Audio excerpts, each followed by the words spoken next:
Okay, so let's talk about factory patterns for networking services.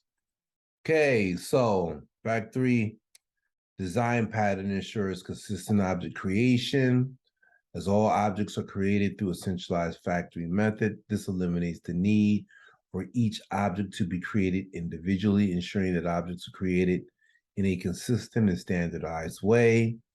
This can be particularly useful in networking services where a large number of objects need to be created and consistency is essential. Another advantage of the factory pattern is improved code maintenance, right? The use of the factory design pattern can significantly improve code maintenance in a networking service.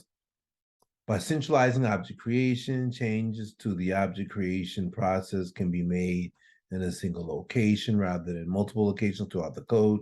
This makes it easier to update and maintain the code, reducing the risk of errors and improving the overall quality of the code base.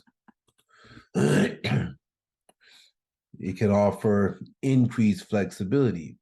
Another advantage of using the factory design pattern for networking service is possibly increased flexibility. As the factory method is responsible for creating objects, it can be easily extended to create new types of objects. This means that the networking service can be easily adapted to new requirements without requiring significant changes to the underlying code. A separation of concerns. The factory design pattern also promotes separation of concerns as it separates the object creation process from the rest of the code. This can be particularly useful in networking services where object creation can be complex and time-consuming.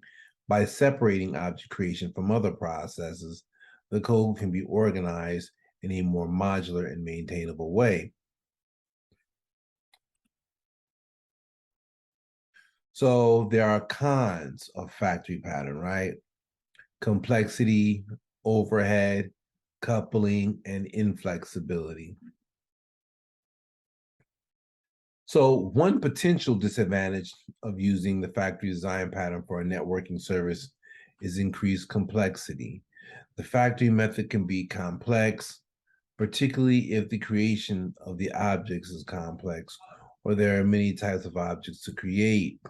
This can make the code harder to read and understand and may increase the risk of errors. And then there's overhead. The factory design pattern can also introduce some overhead in terms of performance.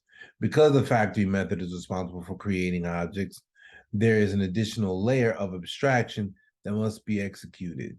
This can increase the time it takes to create objects, particularly if the creation process is complex. Coupling. Another potential disadvantage of the factory design pattern is increasing coupling between factory and the objects it creates, right?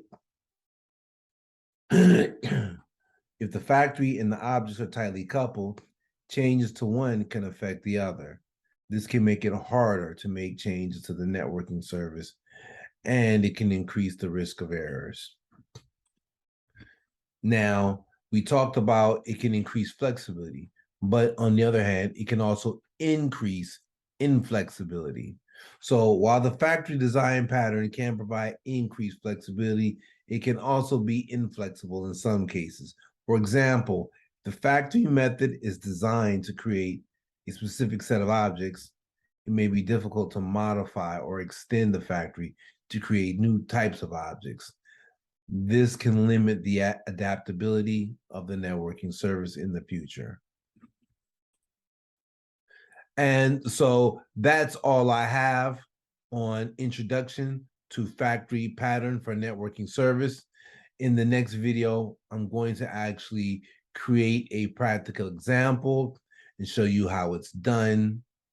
And again, we're going to use the acronym that service that finds the abbreviations and acronyms, and and returns you a list of these acronyms that could come from this abbreviation. So yeah, on to the next.